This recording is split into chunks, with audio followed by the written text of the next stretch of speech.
Assalamualaikum warahmatullahi wabarakatuh. Perkenalkan, nama saya Ersiti Madati Narjila, kelas AK 20E.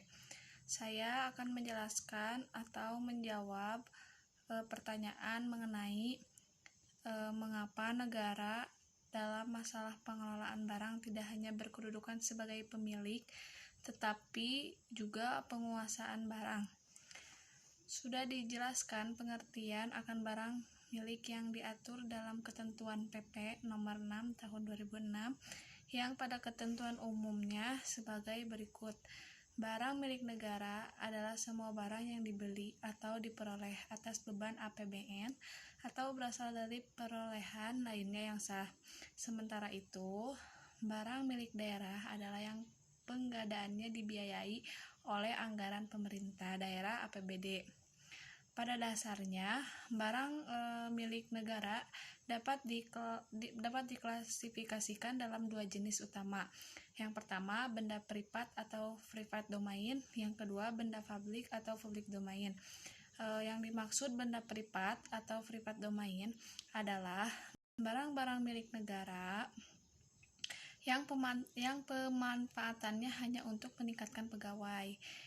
Contohnya, semisal mobil dinas pegawai, barang-barang seperti rumah dinas atau barang dinas atau mobil dinas diberikan kepada aparat sebagai fasilitas khusus. Dengan demikian, masyarakat umum tidak bisa menikmati barang milik negara tersebut.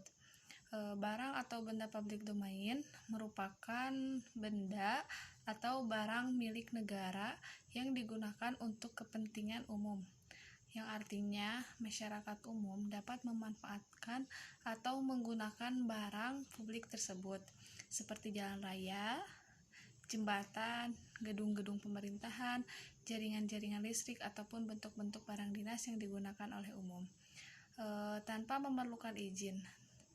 Kedudukan negara dalam pengelolaan barang milik negara memiliki dua pendapat, yaitu negara dalam kedudukan pemilik atau disebut eigenar, dan negara berkedudukan sebagai penguasa atau disebut bihirin, atau pihak yang menguasai suatu benda. Proudhon berpendapat bahwa negara tidak berkedudukan sebagai pemilik atau eigenar, tetapi hanya berkedudukan sebagai penguasa.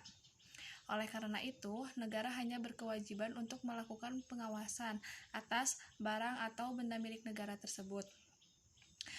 Pendapat ini didukung oleh Thorbecke yang menyatakan bahwa negara bukan menjadi pemilik atas benda atau barang milik negara tersebut, sebab barang-barang milik negara merupakan barang-barang di luar perniagaan. Pendapat ini juga didukung oleh Berthelem yang menyatakan bahwa kedudukan negara terhadap barang milik negara hanya bersifat roid, the guard at the surroundings. Pendapat ini sangat jelas menyetujui apa yang dikemukakan oleh Proudhon dan lain-lainnya. Pendapat Proudhon ini ditentang oleh banyak kalangan, diantaranya adalah Pegting yang tidak setuju bahwa negara hanya berkedudukan sebagai penguasa. Demikian pula Marcel yang menyatakan bagaimanapun negara adalah pemilik atau eigenar atas barang milik negara, tetapi hak-hak keperdataan sebagaimana diatur dalam KUHP tentu bersifat terbatas saja. Van Rocken menegaskan kedudukan negara sebagai pemilik atas barang publik, bahkan bertentangan dengan Thorbecke. Dia menyatakan bahwa barang-barang untuk kepentingan umum bukanlah barang yang di luar perniagaan. Sementara itu, dari jurisprudensi yang ada, kedudukan negara diakui sebagai pemilik atau eigenar atas barang publik, bahkan terhadap barang-barang yang dipergunakan untuk kepentingan umum, dan khususnya dalam masalah tanah. Dalam hubungan negara dengan ekstensi tanah di Indonesia, kedudukan negara bukan sebagai eigenar, tetapi memang hanya sebagai penguasa.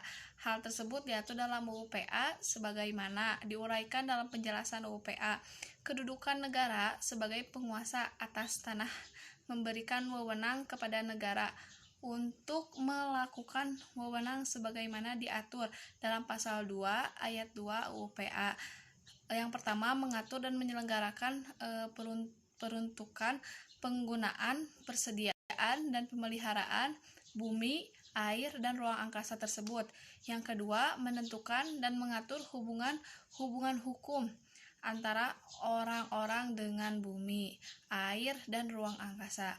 Yang ketiga, menentukan dan mengatur hubungan hukum antara orang-orang dan perbuatan-perbuatan hukum yang mengenai bumi, air, dan ruang angkasa. Meskipun kedudukan negara sebagai penguasa atas tanah, hal tersebut bukan berarti meniadakan keberadaan hak milik atas tanah yang dimiliki warga negara.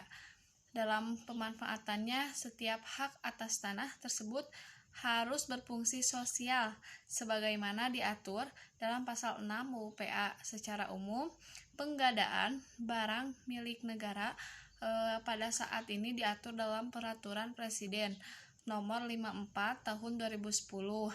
Penggadaan barang dan jasa dibagi dalam dua kelompok besar. Yang pertama, penggadaan barang dan jasa secara swakelola. Yang kedua, penggadaan barang dan jasa melalui pemilihan penyediaan barang dan jasa. Cukup sekian uraian jawaban dari saya. Mohon maaf bila ada kesalahan kata atau penyebutan. Wabillahi taufiq wal hidayah. Wassalamualaikum warahmatullahi wabarakatuh.